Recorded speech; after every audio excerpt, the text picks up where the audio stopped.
Sa pagkakataong ito, makakausap natin si Journalism Professor Danilo Araw ng University of the Philippines Diliman College of Media and Communication.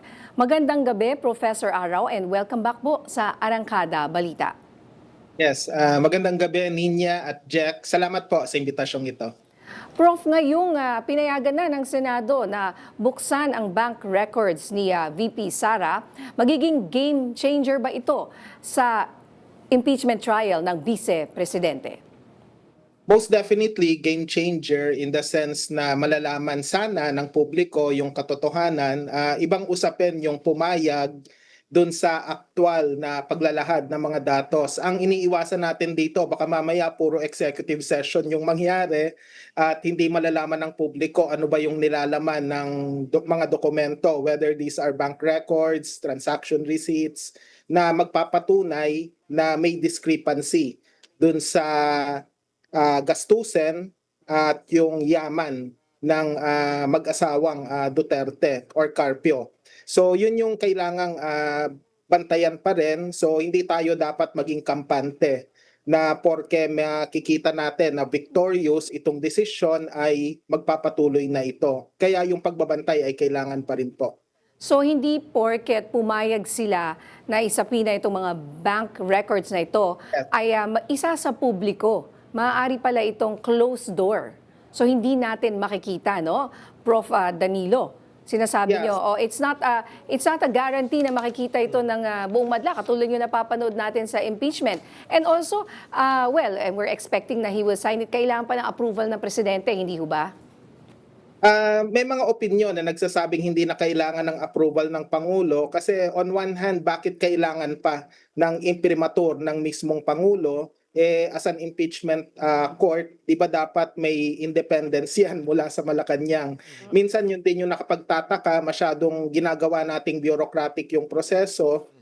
Kung ang impeachment ay totoong political exercise, and there should be some liberality sa usapin ng interpretasyon kasi tayong lahat naman hinahabol natin dito yung transparency and accountability kasi hindi naman forever dapat magtago sa usapin ng data privacy or anumang privacy related issues yung pangalawang pangulo o kahit yung mismong asawa niya kasi hindi naman sila mga ordinaryong mamamayan at seryosong usapin itong sinasabing misuse and abuse of confidential and intelligence funds, pati na rin yung allegations of ill-gotten wealth. Simple lang naman ang tanong, kung walang tinatago, bakit kailangan pang pigilan yung pagbubukas ng mga importanteng dokumentong ito? And Professor Araw, ganito, na anong masasabi niyo sa nagiging kumbaga pagtitimon ni Senator Chis Escudero dito sa impeachment trial? At kanina medyo mabilis naman yung naging desisyon niya. Hindi na siya nag-play safe at niresort, di ba partner, na nagkaroon ng botohan pa at siya na mismo yung nag-decide. Ano po ang reaction niyo tungkol dito? Apparently, yung magkapatid na Cayetano at saka yung iba pang mga senator judges na wag muna nating pangalanan, they're apparently playing to the camera and they're playing to a certain crowd na hindi naman ito yung mas malawak na mamamayan, kundi yung mga taga-suporta ni Duterte at kahit kay Vice President Duterte mismo. They're there to please certain people or one particular personality. Sana iwasan yon kasi as a senator judge, you're supposed to comport yourself in a manner that would be befitting your uniform or your robe for that particular matter. Sana naman may objectivity na oobserbahan, hindi yung parang nagiging running joke na nga yung ilang senator judges, hindi mo malaman kung sila ba ay judge o abogado para sa isang kampo. So sana conscious yung magkapatid na Cayetano with regard to the public perception na nangyayari sa kasalukuyan. Wag lang silang umasa dun sa perspektiba ng isang kampo, dapat tingnan din nila yung magkakaibang perspektiba para ma-realize nila na may mali sa kanilang ginagawa at sa kanilang actuation mismo. Pero Professor, kumbaga, satisfied ba kayo sa performance ni Senator Chis Escudero bilang isang presiding officer ng impeachment court? Okay, magandang tanong yan. Yung satisfaction can be measured only with the benefit of hindsight. Sa ngayon, dapat wait and see ang pagtingin natin. Mahirap mag-conclude na mahusay ang kanyang ginagawa. Baka mamaya maudit na naman yung nakaraang taon. So let's not forget everything that happened the previous year nung may mishandling na nangyari sa impeachment, mainly because of the way he handled or mishandled the impeachment proceedings in the past. Kaya nandun pa rin yung pag-aagam-agam. At saka syempre parang nakaamba pa rin yung posibilidad na kailangan din niyang managot doon sa ilang akusasyon hinggil sa questionable campaign contributions nung nakaraang halalan. Hindi porke siya yung presiding judge sa kasalukuyan sa impeachment trial ay hindi na siya, ay ligtas na siya doon sa ganong klaseng alegasyon. So yung mga bagay na yon dapat conscious tayo na may mga posibilidad na mangyari pa rin in the near future. Kaya kung babalikan natin, sorry po kung medyo napapahaba, Okay lang po. yung usapin ng absolute number to convict and to acquit, yung 16 and 9 as the magic numbers respectively, kailangang i-rethink po talaga yon kasi nandyan yung malaking posibilidad na may iba pang madadagdag na mawawala dun sa coercive power of the Senate. Opo. At sa pagpapatuloy nga po nitong impeachment trial, kapansin-pansin po na may mga senador na tinalakay ang sarili nilang mga Yes. kinakaharap na issue kesa sa mag-focus po sa kaso ni VP Sara. Ano po ang masasabi ninyo dito? Tingin ko tama lang that they be put in their proper places kasi tama naman na aksaya ng oras yung pag-uusapan yung sarili samantalang ang inaakusahan ay hindi naman sila yung subject ng impeachment trial. Ngayong araw lang ginamit ng isang senador yung plataforma para lang sabihin na may mali dun sa naging pahayag ng ombudsman hinggil sa kaso niya kasi nagpadala raw siya ng kanyang counter affidavit. Yun nga lang, hindi pala registered mail. If I'm not mistaken, stamp mail yata yun So, I don't know bakit nila pinili yun. Samantalang yung door-to-door delivery, pwede namang gawin ora-orada. Nagtitipid yata sila ng mailing expenses. I don't know. So, yung mga bagay na yon, these are side issues. Para sa mga tao na involved, para sa kanila, importante yon. Pero when you look at the bigger picture, hindi siya kasing importante ng impeachment trial. Kaya ang pakiusap natin sa ilang mga senator judges, wag sana silang magkaroon ng tinatawag na main character complex. Yung feeling nila, sila lang yung nasa sentro ng mundo. Hindi po totoo yun. Opo. Pero bakit nga ba ngayon lang uli nabibring up etong pagkakasangkot ni Senator Alan Peter dito sa anomalya sa SEA Games? Siyempre, hindi natin na maiwasan na questionin Yes. yung timing po nito. Tama po kayo, may dahilan para questionin yung timing. Yung official na pahayag syempre ng NBI, lalo na yung mismong director, ay ngayon lang nila nakuha yung ebidensya o yung impormasyon. Talagang questionable yung timing. Kaya lang, these particular people like Cayetano had it coming na rin kasi habang malaking question mark yan mula pa noong 2019, it will come back to haunt them. Nagkataon lang na ngayon. In other words, whether nangyari siya noon, whether nangyari siya ngayon o mangyayari sa susunod na hinaharap, it's really bound to happen. Parang katulad din kay Marcoleta, yung questionable campaign expenses niya, 2025 elections yon, ngayon nabibring up at ngayon ay nakakulong na siya, although mainly for plunder.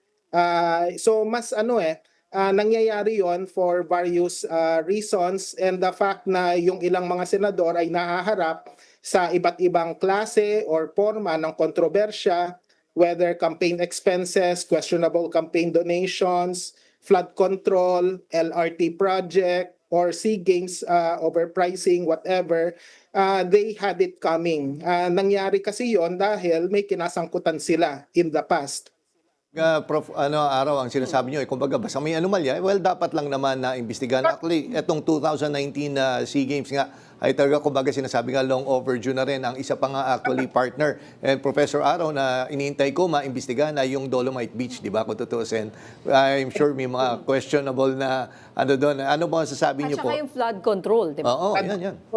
Tama po kayo kasi nga ang panawagan naman ng maraming mamamayan, lahat ng sangkot ay dapat managot whether now or in the past. Kaya yung sinasabi ng ilang mga DDS na dapat na usigin din si Marcos Jr., it's a valid point. Pero may conscious effort naman in the past na mag-file ng impeachment laban kay Marcos Jr. Pero yun na nga, walang nangyari. Pero hindi naman porke walang nangyari ngayon, give up na yan. May mangyayari pa syempre sa mga susunod na linggo at sa mangyayaring State of the Nation address ni Marcos Jr., yung paniningil sa kanya ay magpapatuloy pa rin. Kaya ganun yung dapat nating pag-isipan. And on a, hindi naman personal note, but on a related note din, for the record, yung Contradaya, nag-file din naman ng complaint sa COMELEC, not just against Marcoleta, but also against Marcos Jr. and Duterte for questionable campaign donations. Kasi may mga contractor na nag-donate kina Marcos at saka kina Duterte. So hanggang ngayon, pending pa rin siya sa COMELEC. Kaya yun lang yung kailangan kong linawin, at least dun sa isang kampo na nagsasabi na napaka-selective ng justice sa kasalukuyan. At least in the case of Contradaya, lahat ng sangkot ay pinipilit naming panagutin subject to certain logistical constraints. Kaya nga mas inuna namin sina Marcos at saka sina Duterte, bagamat marami pa rin questionable yung kanilang mga campaign contributions at yung mga nakuhang campaign donations. Prof, huling tanong na lang po mula sa akin. Alam ko si partner niya may tanong pa. Pero yung tanong ko po, Prof Araw, no, babalik tayo doon sa impeachment nga kasi ito yung nakikita natin. Nakita nyo naman yung manner ng pagtatanong kanina ng mga senator judges. Naniniwala pa rin ba kayo na magiging patas sila eventually pa nagkaroon ng botohan? Kumbaga nandun pa rin yung hope nyo. Yung hope natin ay nasa public pressure. Hindi pa masyado sa mga senator judges. Hanggat nandyan yung publiko na kayang i-pressure at kayang mag-advocate for change, talagang may mga senador diyan na mapipilitang bumoto ng kontra sa interest nila. Kaya mas doon tayo umaasa. Kaya ang panawagan natin sa publiko, ituloy lang yung panonood, yung pagmamatyag, at sama-sama nating i-pressure yung Senado na bumoto ayon sa ebidensya at naaayon sa empirical na datos na ibinibigay ng iba't ibang panig hinggil dito sa impeachment. So pakinggan yung sinasabi ng prosecution, pakinggan yung sinasabi ng depensa at pilitin yung mga senador na bumoto ayon sa katotohanan at ayon na rin sa interes ng nakararami. Kasi ang habol natin dito, transparency and accountability. Hindi dapat mawala sa lugar yung pagpapanagot sa mga kamalian. Opo. And huling tanong na lang po, Professor Araw, kahit maiksi lang po. Prof, ano pong advice nyo or tips sa media ngayon na nagko-cover at nagmamatsyag dito sa impeachment trial? Paano kaya nila ito lalo nga gawin maintindihan ng taong bayan? Kasi puro legalities, baka tayo nalulunod na sa katakot-takot na legalities at mawalan ng atensyon, mabore. Hindi ho ba? Ang pinaka-practical, ituloy lang yung live report. No matter how boring and long-winding it may be, kung kailangang ma-preempt yung ilang mga programa, sana ituloy pa rin. Huwag sanang magsawa sa live report kasi mahalaga po yan. Ikalawa, tama ka, Ninya and Jack, let's make the uninteresting interesting. Pag-uusapan na yung mga numero, yung mga statistika, tsaka yung mga termino sa accounting, dadagdag yan sa mga legal terminology, magiging boring po talaga yan. Kaya kailangang ipaliwanag ito sa publiko sa paraang may intindihan talaga ng masa without trivializing the issue. Mahalaga po rito ang wikang Filipino. Hindi natin pinatatamaan yung mga news media organization na mga Inglesero na mahilig sa wikang Ingles. Pero just this once po sana, gumamit tayo ng sariling wika para mas maintindihan po tayo. At syempre sa mga nag-uulat, patuloy lang yung pagbabantay, patuloy lang yung pag-uulat ng mga seryosong bagay. Kung may mga sigawan, iyakan, o anumang drama dyan sa Senado, pwede namang iulat yan, pero ayon sa konteksto kung bakit nangyari yung iyakan at sigawan, wag na natin sanang i-sensationalize pa. And of course, last point, yung fact-checking, wag po nating kalimutan yan. Hindi porket senador ka, lahat ng sinasabi mo ay totoo. So kailangan pina-fact-check din po. Alright, nako, maraming salamat, Professor Araw. Maraming salamat.